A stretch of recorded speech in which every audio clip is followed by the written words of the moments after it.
السلام علیکم بچوں، کیسے ہیں آپ سب؟ امید ہے سب خیریت سے ہوں گے۔ بچوں، آج ہم اپنی سیکنڈ ایئر کی کلاس کا آغاز کر رہے ہیں۔ تو آج کا ہمارا ٹاپک ہے کھیلوں کی افادیت۔ تو اس کو پڑھنے سے پہلے ہم تھوڑا سا پرانا اپنا ریوائز کر لیتے ہیں کہ ہم نے تعلیم جسمانی یا فزیکل ایجوکیشن میں ہم نے کیا پڑھا تھا۔ تو ہم نے پڑھا تھا کہ تعلیم جسمانی کو انگریزی زبان میں فزیکل ایجوکیشن کہتے ہیں، جو کہ دو لفظوں کا مجموعہ ہے، تعلیم اور جسمانی۔ تعلیم جو ہے، تعلیم سے مراد علم ہے، جو عربی زبان کا لفظ ہے جس کے معنی ہے رائے قائم کرنا، کسی چیز کے بارے میں جاننا، پرکھنا، پہچاننا، محسوس کرنا یا احساس کرنا۔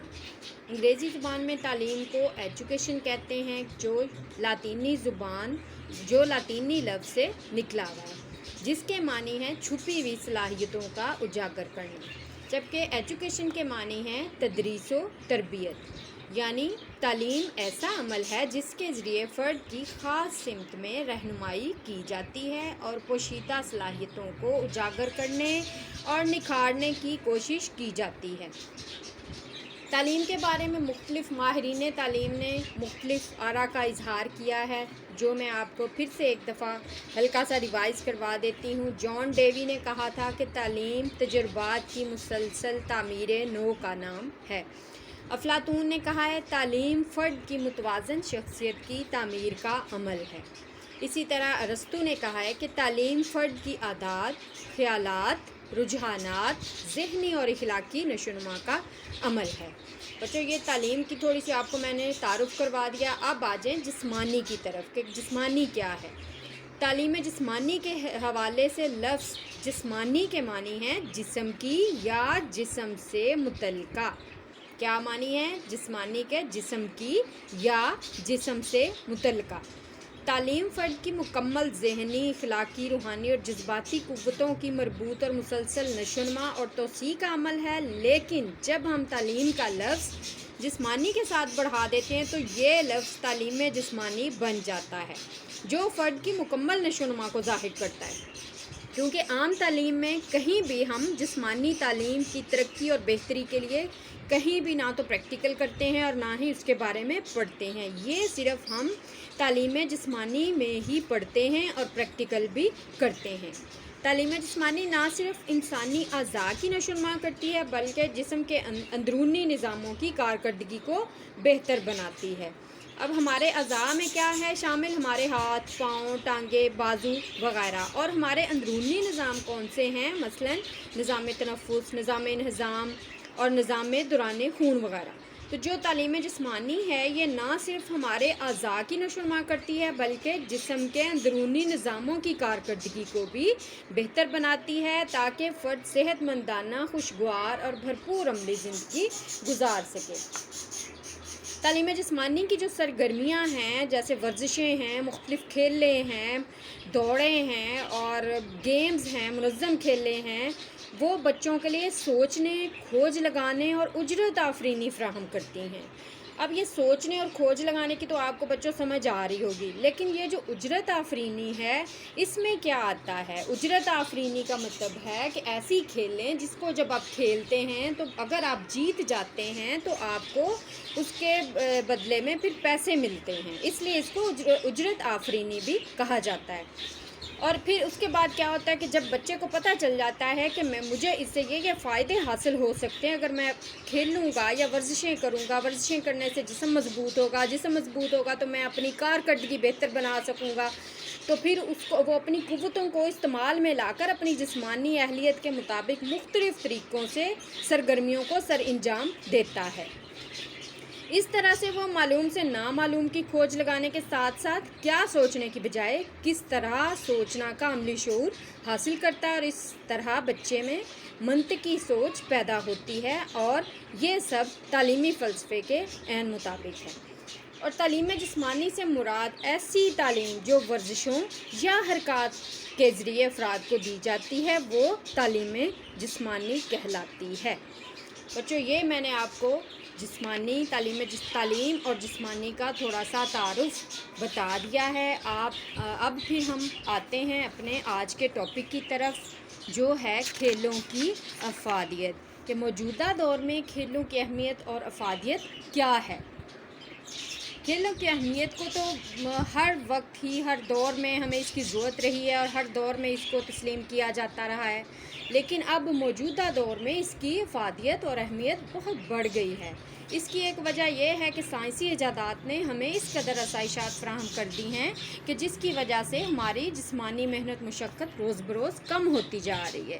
اب اس کے لیے چھوٹی سی اگزامپل ہے، آپ اپنے کچن میں ہی چلے جائیں۔ پہلے جو بہت سارے کام ہم خود سے کرتے تھے، ہم مسالہ پیسنے والی مشینیں ہیں، جیسے کپڑے دھونے والی مشین ہیں، یہ پہلے نہیں ہوتی تھی، تو یہ ہم فزیکلی وہ خود اس میں پارٹیسپیٹ کر کے وہ کام کرتے ہوتے تھے۔ لیکن اب کیا ہے، یہ ہمیں اس میں فزیکلی کچھ بھی نہیں کرنا پڑتا، ہم یہ مشینوں کے ذریعے اپنے سارے کام آسانی سے کر لیتے ہیں۔ لیکن اس کا ہمیں نقصان کیا ہوا ہے کہ جسمانی محنت اور مشقت روز بروز کم ہوتی جا رہی ہے، اور انسان جو ہے وہ کمزور ہوتا جا رہا ہے۔ ہر انسان کوئی نہ کوئی بیماری کا، کسی نہ کسی بیماری کا شکار ہے،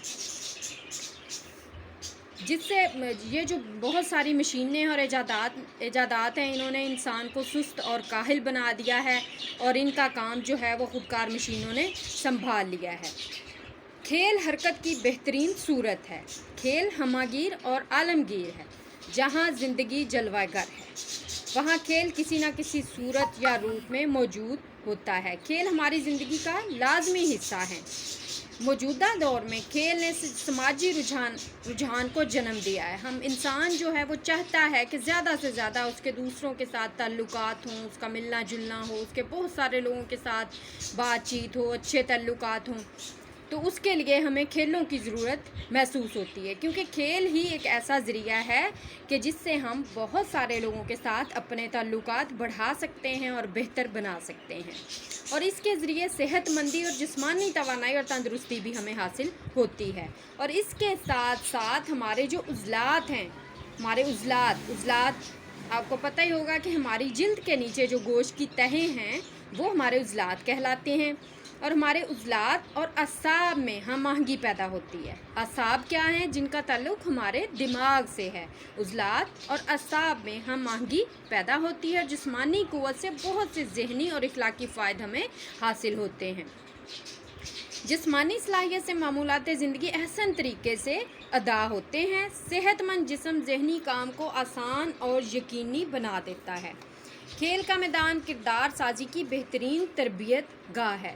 اس کے لیے انگریزی میں کسی کا قول ہے کہ the battle of Waterloo was won in the playground of Eton, کہ ایٹن کی جنگ اسکول کے میدان میں جیتی گئی تھی، یعنی اس اسکول کی تربیت نے وہ فرزندان قوم پیدا کیے ہیں جنہوں نے اس جنگ میں کامرانی یا کامیابی حاصل کی۔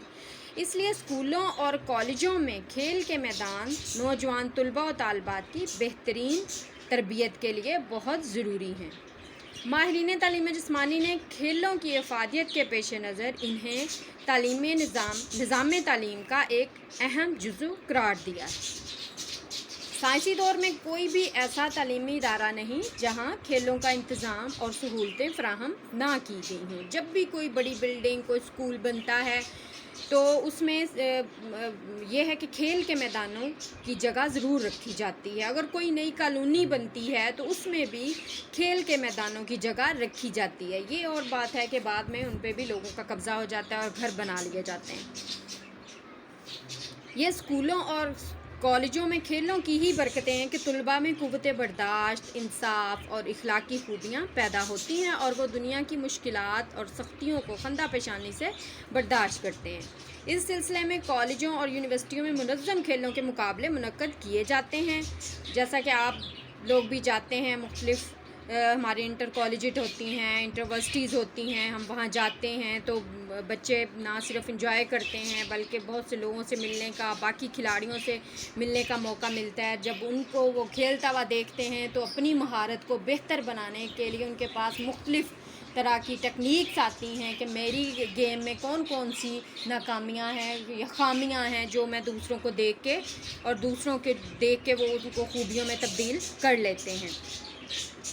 کھیلوں کی افادیت کے بارے میں روسو نے کچھ یوں کہا ہے کہ طلباء کھیل کے میدان میں جو کچھ ایک دوسرے سے سیکھتے ہیں وہ ان کے لیے جماعت کے اسباق سے 1000 درجے بہتر ہے۔ روسو نے کیا کہا ہے کہ طلباء کھیل کے میدان میں جو کچھ ایک دوسرے سے سیکھتے ہیں وہ ان کے لیے جماعت کے اسباق سے 1000 درجے بہتر ہے۔ یہ کیوں ہے اس طرح کہا ہے کہ جماعت کے اسباق سے کیوں بہتر کہا گیا ہے؟ کیونکہ جب بچے کھیل کے میدان میں جاتے ہیں تو فزیکلی اس میں پارٹیسپیٹ کرتے ہیں، وہ گیمز کھیلتے ہیں، ان کو جب پریکٹیکلی وہ کر کے دیکھتے ہیں تو ان کو زیادہ بہتر طریقے سے وہ اسکل، وہ مہارت سیکھنے کا موقع ملتا ہے۔ جبکہ کلاس روم میں آپ کو صرف لیکچر دیا جاتا ہے، پڑھایا جاتا ہے، بتایا جاتا ہے، لیکن جب تک آپ کھیل کے میدان میں نہیں آتے، آپ پریکٹیکلی اس میں پارٹیسپیٹ نہیں کرتے، تب تک آپ وہ چیزیں اس طرح نہیں سیکھ پاتے جس طرح کے اس کو سیکھنے کی ضرورت ہوتی ہے۔ اب کھیل کی اور بھی مختلف تعریفیں ہیں جو میں آپ کو بتاتی ہوں۔ نمبر 1 ہے جی، کھیل ایک ایسا عمل ہے جس کو اپنانے سے ذہنی نشوونما اور جسمانی بالیدگی کے تقاضے پورے ہوتے ہیں۔ کہ ایسا عمل ہے، کھیلیں ایسی چیز ہیں جس کو اپنانے سے، کھیل کھیلنے سے نہ صرف ذہنی نشوونما ہوتی ہے بلکہ آپ کی جسمانی بڑھوتری، آپ کے جسم کی نشوونما جو ہوتی ہے، جتنی جسم کو ضرورت ہوتی ہے نشوونما کی، اس کے تقاضے پورے ہوتے ہیں۔ پھر ایک اور ہمارا مفکر ہیں، انہوں نے کہا ہے کہ کھیل جسم اور دماغ کی فطری ورزش ہے۔ کھیل کیا ہے؟ جسم اور دماغ کی فطری ورزش ہے۔ نمبر 3 پہ مسٹر سی شور نے کہا ہے کہ کھیل اظہار کی خوشی کی خاطر اپنی ذات کے آزادانہ اظہار کا نام کھیل ہے۔ مسٹر سی شور نے کہا ہے اظہار کی خوشی کی خاطر اپنی ذات کے آزادانہ اظہار کا نام کھیل ہے۔ اسی طرح ایک اور ہمارے مفکر ہیں، انہوں نے کہا ہے کہ کھیل رضاکارانہ اور خود کفیل سرگرمی کا نام ہے۔ کھیل رضاکارانہ اور خود کفیل سرگرمی کا نام ہے۔ ایک اور ہے ہمارے مفکر تعلیم، انہوں نے کہا کہ کھیل خوشی کو برقرار رکھنے کے لیے اختیار کردہ رویے کی ایک قسم کا نام ہے۔ کھیل خوشی کو برقرار رکھنے کے لیے اختیار کردہ رویے کی ایک قسم کا نام ہے۔ بچوں، جب بھی آپ لوگ کھیل کھیلتے ہیں، گیمز ہوتی ہیں، آپ کوئی گیم ہے اس میں آپ کا مقابلہ ہو رہا ہے، آپ جیت جاتے ہیں تو آپ کو ظاہرہ خوشی اور سکون ملتا ہے۔ اب اس کے بعد ہمارا کھیل کا ایک جدید نظریہ ہے۔ کھیل کا جدید نظریہ کیا ہے؟ کہ فرد اظہار شخصیت کی خاطر کھیلتا ہے۔ فرد اظہار شخصیت کی خاطر کھیلتا ہے۔ علم عمرانیات کے مطابق کھیل کا نظریہ ہے کہ کھیل سماجی تعلقات کو جنم دیتا ہے۔ کھیل سماجی تعلقات کو جنم دیتا ہے۔ وہ کس طرح؟ کہ جب آپ کھیلنے کے لیے اپنے کالج سے دوسرے کالج میں، دوسری یونیورسٹی میں جاتے ہیں تو وہاں آپ کو بہت سے لوگوں سے ملنے کا موقع ملتا ہے، جس سے مثبت دوستیاں اور تعلقات پروان چڑھتے ہیں۔ اسی لیے علم عمرانیات نے کہا ہے کہ کھیل سماجی تعلقات کو جنم دیتا ہے۔ قائد اعظم نے پہلی اولمپک گیمز جو کہ 1948 میں کراچی میں منعقد ہوئی تھی، وہاں قائد اعظم نے خطاب کیا تھا اور انہوں نے کہا تھا صحت مند جسم ہی صحت مند دماغ پیدا کرتا ہے۔ یہی وجہ ہے کہ دنیا میں زندہ قومیں جسمانی تربیت اور کھیلوں کو اہمیت دیتی ہیں۔ کھیل نوجوانوں میں کردار، مستقل مزاجی، محنت اور عزم پیدا کرتے ہیں، اور یہی وہ 4 ستون ہیں جن پر انسانی زندگی کی عمارت کھڑی ہوتی ہے۔ بچوں، یہ تو ہمارا کھیلوں کی افادیت سے متعلق تھوڑی سی اس کی ہم نے اہمیت کو ایک دفعہ ذرا سا دیکھ لیا ہے اور اس کی ڈیفینیشنز پڑھ لی ہیں کہ کھیل کی کیا تعریفیں ہیں جو مختلف مفکرین نے بتائی ہیں، کہی ہیں، اپنے خیالات کا اظہار کیا ہے۔ اب آ جاتے ہیں کھیلوں کے فوائد کی طرف کہ کھیلوں سے ہمیں کیا کیا فائدے حاصل ہوتے ہیں۔ تو اس میں سب سے پہلے ہے جذبات کا اظہار، کہ ذہنی اور جسمانی قوتوں کے اظہار کا نام کیا ہے؟ جذبات ہے۔ جذبات کا اظہار کس طرح ہوتا ہے؟ کھیلنے سے انسان اپنے جذبات کا اظہار کرتا ہے اور ایسے کھیل کھیلتا ہے جو کہ معاشرے کے لیے قابل قبول ہوتے ہیں۔ قابل قبول کس لیے کہ وہ کھیل جن کو معاشرہ ہمارے ارد گرد کے لوگ پسندیدگی کی نگاہ سے دیکھتے ہیں، نہ کہ ایسے کھیل جن کو کہ معاشرہ ناپسند کرتا ہو۔ وہ کیا ہے؟ چوری، ڈاکہ زنی، جیب کاٹنا، سگریٹ نوشی وغیرہ۔ یہ ایسی ساری چیزیں ہیں جن کو کہ نہ صرف آپ کے گھر والے، آپ کے دوست، بلکہ ارد گرد کے لوگ بھی ان چیزوں کو ناپسند کرتے ہیں۔ لیکن کھیل وہ مثبت سرگرمی ہے جس کو معاشرہ بھی قبول کرتا ہے اور ستائش کرتا ہے۔ بچے کھیل کے ذریعے اپنی دبی ہوئی یا خفیہ صلاحیتوں کو منظر عام پر لانے کی کوشش کرتے ہیں۔ بالخصوص نوجوانوں میں ذہنی اور جسمانی نشو و نما جو ہوتی ہے وہ تیزی سے ہو رہی ہوتی ہے، اور ان میں قوتوں اور توانائی بھی بہت زیادہ ہوتی ہے۔ اگر انہیں اپنی قوت اور جذبات کے اظہار کا موقع نہ دیا جائے تو پھر وہ خود ہی اپنے اظہار کی راہ تلاش کر لیتے ہیں، اور بہت سے نوجوان جو ہیں وہ منفی سرگرمیوں کی صورت میں بھی تخریبی راہ اپنا لیتے ہیں، جس سے کیا ہوتا ہے؟ معاشرے میں کلاشنکوف کلچر جنم لیتا ہے۔ اس کے برعکس اگر ہم بچوں کو، نوجوانوں کو کھیل کے میدان فراہم کریں، اپنے گھر میں، اپنے محلے میں، اپنے شہر میں مختلف کھیلوں کے میدان فراہم کریں، اور ان بچوں کی توجہ کھیل کی طرف کروائیں اور ان کو کھیلنے کے مواقع دیے جائیں، تو بچوں میں یہ سارے منفی جذبات جو ہوتے ہیں وہ ختم ہو جاتے ہیں، اور ان کی ساری سوچیں مثبت راہ کی طرف چل پڑتی ہیں۔ نمبر 2 پہ ہے جی ذات کی شناخت یا اظہار شخصیت۔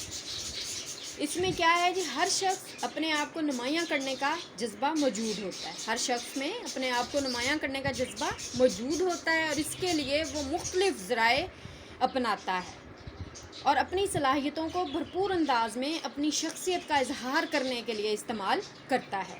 کچھ لوگ جو ہیں وہ تقریروں میں حصہ لیتے ہیں، کچھ لوگ جو ہیں وہ نعت پڑھتے ہیں، کچھ لوگ گانوں کی طرف، سنگنگ کی طرف آ جاتے ہیں۔ وہ کس لیے ہوتا ہے سارا؟ کیونکہ وہ اپنے آپ کو منوانا چاہتے ہیں۔ بہت سے لوگ ہیں ایسے جو اپنے آپ کو صرف اپنی شہرت کے لیے، اپنی ذات کو، اپنی شخصیت کا اظہار کے لیے استعمال کرتے ہیں، اور ان میں یہ میں نے آپ کو بتائی ہیں چیزیں کہ جیسے مختلف طرح کے ڈرامے ہیں، پھر تقریریں ہیں، نعت کمپٹیشن ہے، اس میں بچے پارٹیسپیٹ کرتے ہیں تاکہ ان کا ایک نام ہو، جانا پہچانا جائے، ان کو پہچانا جائے، بہت سے لوگ ان کو پہچانے جانے۔ اسی طرح کھیل بھی ہیں، کھیلوں کے ذریعے بھی بچے اپنی ذات یا شناخت کے احساس کو قائم کرتے ہیں اور شخصیت کے اس احساس کو نمایاں کرتے ہیں۔ ورنہ جدید دور کی مایوسی اور ڈپریشن ایسے رجحانات ہیں جو فرد کو مایوسی میں مبتلا کر دیتے ہیں۔ ایسے حالات میں کھیل شخصیت کو نکھارنے، حوصلہ پیدا کرنے اور اپنے آپ کو نمایاں کرنے کے مواقع فراہم کرتے ہیں۔ فرد اظہار شخصیت کی خاطر کھیلتا ہے اور سماجی مقبولیت میں اس سے اضافہ ہوتا ہے، اور سماج میں ان بچوں کو نمایاں مقام ملتا ہے اور بہت سے لوگ ان کو پھر جاننے لگ جاتے ہیں۔ پھر ہے جی معاشرتی احساس۔ کھیلوں کے ذریعے افراد میں معاشرتی اقدار کی پاسداری اور پابندی کا احساس پیدا ہوتا ہے۔ کھیل کے میدان جمہوریت کا گہوارہ ہیں۔ جمہوری اقدار کے سیکھنے میں کھیل کے میدان اور سپورٹس جس قدر مؤثر کردار ادا کرتی ہیں، کوئی اور سرگرمی نہیں کرتی۔ دنیا میں امن، بھائی چارے اور صلح و آتشی کو فروغ دینے کا اہم ذریعہ کھیل ہیں۔ کھیل فرد میں احساس ذمہ داری، حقوق و فرائض کی پہچان، صبر و تحمل، بردباری، مقاصد سے لگن اور دوسروں کے جذبات کا خیال اور محنت کی عظمت کا احساس پیدا کرتے ہیں۔ اس کے بعد ہے جی کامیابی۔ کھیل زندگی میں کامیابی کی دلیل ہیں۔ دراصل اس کامیابی سے مراد ہے کہ کھیلوں سے وابستہ افراد میں نئے چیلنج قبول کرنے کا حوصلہ پیدا کیا جائے، اور ایسے افراد زندگی کی ہر مشکل کو اور ہر مسئلے کو ایک چیلنج سمجھ کر قبول کرتے ہیں، اور اپنی ہمت اور حوصلے کی وجہ سے کامیابی ان کا مقدر بنتی ہے۔ اور کھیلوں میں شمولیت کے احساس کی وجہ سے ناظرین کی کھیل سے وابستگی بھی کامیابی کا ذریعہ بنتی ہے، جسے افراد کسی دوسرے انداز میں حاصل نہیں کر سکتا۔ اس کے بعد ہے جی ذہنی تفکرات سے نجات۔ کہ دور حاضر میں انسان جو ہے وہ ذہنی انتشار کا بری طرح سے شکار ہے، جس کی وجہ سے جسمانی مشقت میں کمی، قناعت پسندی کا فقدان، حسد، نفرت اور کینہ جیسے منفی احساسات ہیں۔ کھیل کو یہ اعزاز حاصل ہے کہ یہ مثبت انداز سے افراد کو جسمانی طور پر مصروف رکھنے کے ساتھ ذہنی طور پر بھی مصروف رکھتا ہے۔ کھیل جو ہیں وہ ذہنی دباؤ اور تناؤ کو کم کر کے فرد کو سکون اور آرام مہیا کرتا ہے، اور کھیلوں میں حصہ لینے سے ہی جو ہمارے آج کل کے نوجوان ہیں ان میں ذہنی تفکرات سے ان کو نجات ملتی ہے اور ذہنی طور پہ وہ ریلیکس رہتے ہیں، پرسکون رہتے ہیں۔ اس کے بعد ہے جسمانی نظاموں کی کارکردگی میں بہتری۔ جیسا کہ ہم پہلے بھی پڑھ چکے ہیں کہ کھیلوں میں حصہ لینے سے نہ صرف انسان کے ذہن کی نشو و نما ہوتی ہے بلکہ اس کے اندرونی جو جسمانی نظام ہیں ان میں بھی بہتری آتی ہے۔ انسانی جسم جو ہے وہ 11 نظاموں کا مجموعہ ہے۔ کھیل کی بدولت ہر نظام کی کارکردگی بہتر ہوتی ہے۔ کھیلنے سے خاص طور پہ دوران خون تیز ہونے سے دل کی دھڑکن کی رفتار بھی بڑھ جاتی ہے، جس کی بدولت سانس کی رفتار میں اضافے کے ساتھ ساتھ جسم کو زیادہ مقدار میں آکسیجن اور خوراک میسر آتی ہے۔ خوراک جلد ہضم ہو کر جزو بدن بنتی ہے، جسم سے فاسد مادوں کا اخراج بھی زیادہ ہوتا ہے۔ جسمانی سرگرمیوں سے قوت برداشت، پھرتی اور توانائی میں بھی اضافہ ہوتا ہے۔ اعصابی عضلاتی ہم آہنگی پیدا ہوتی ہے۔ اعصاب ہمارے جتنی جلدی آرڈر کریں گے عضلات اتنی جلدی اس پہ پھر ری ایکشن دیں گے، جس سے ہماری کارکردگی بہتر ہوگی۔ کھیل جو ہیں وہ عضلات کی ٹیوننگ کرتے ہیں، جس سے عضلات مضبوط ہوتے ہیں اور ان میں تیزی، پھرتی، لچک، قوت برداشت جیسی خصوصیات بھی پیدا ہوتے ہیں۔ اس کے علاوہ روزگار کے حصول کا ذریعہ ہے۔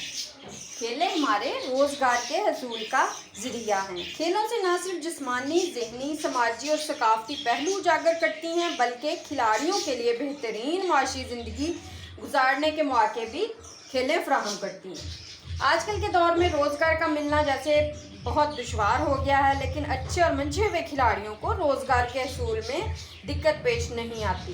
مختلف محکموں نے کھیلوں کی بنیاد پر اچھے کھلاڑیوں کو روزگار مہیا کیے ہوئے ہیں، جیسے کہ بینک ہے، انہوں نے اپنی ایک ٹیم بنائی ہوئی ہے تو وہ لوگ بینک کی طرف سے کھیلتے ہیں اور اس کے لیے ان کو باقاعدہ طور پہ انعام و اکرام بھی ملتے ہیں اور علیحدہ سے ان کو تنخواہیں بھی دی جاتی ہیں، اس لیے کہا گیا ہے روزگار کے حصول کا ذریعہ ہے کھیلیں۔ پھر ہے حب الوطنی کے جذبے کا حصول۔ وطن سے محبت کے جذبے کی بنیاد خلوص اور نیک نیتی پر ہوتی ہے۔ کھوٹ اور بددیانتی کبھی بھی نیکی، خیر اور کامیابی اور خلوص کے رشتے استوار کرنے کی ضمانت مہیا نہیں کر سکتی۔ کھیلیں ہی ہیں جو نیک نیتی، خلوص اور ذمہ داری کے عمل کا درس دیتی ہیں۔ کھیل کے دوران کسی ایک کھلاڑی کی نیت میں فرق پوری ٹیم کو ناکامی سے ہمکنار کر سکتا ہے۔ اس لیے مخلصیت ہی اور جوش ہی کھیل کے میدانوں سے حاصل ہوتا ہے۔ عملی زندگی میں افراد کو یہ تربیت حب الوطنی کے جذبے سے سرشار کرتی ہے۔ بچوں یہ ہمارا آج کا ٹاپک ہم نے پڑھا ہے، تھوڑا سا میرا خیال ہے آج کے لیے اتنا ہی کافی ہے۔ اس میں ہم نے سب سے پہلے تھوڑا سا تعلیم جسمانی کا تعارف پڑھا ہے، اس کے بعد ہم نے کھیلوں کی افادیت کے بارے میں پڑھا ہے، جس میں تھوڑی سی ہم نے اس کی کھیلوں کی اہمیت کے بارے میں پڑھا، پھر تھوڑی سی اس کی تعریفیں پڑھی ہیں جو آپ نے ورڈ ٹو ورڈ یاد کرنی ہے، اس میں اپنی طرف سے کچھ ایڈ نہیں کرنا اور کمی بیشی بھی نہیں کرنی۔ اس کے بعد ہم نے کھیلوں کے کچھ فوائد پڑھے ہیں، جس میں کیا ہے جذبات کا اظہار، ذات کی شناخت یا اظہار شخصیت، معاشرتی احساس، کامیابی، ذہنی تفکرات سے نجات، جسمانی نظاموں کی کارکردگی میں بہتری، روزگار کے حصول کا ذریعہ، حب الوطنی کے جذبے کا حصول۔ بچوں یہ ہمارے کھیلوں کے فوائد ہیں، آپ نے ان کو بک کھول کے اچھے سے ایک دفعہ دیکھ لینا ہے، پڑھ لینا ہے، تاکہ جب میں ٹیسٹ لوں تو کوئی بھی چیز ایسی نہ ہو جو کہ آپ کو یاد نہ ہو۔ کل انشاءاللہ ہم اپنا آگے نیکسٹ ٹاپک جو ہے وہ پڑھیں گے۔ السلام علیکم۔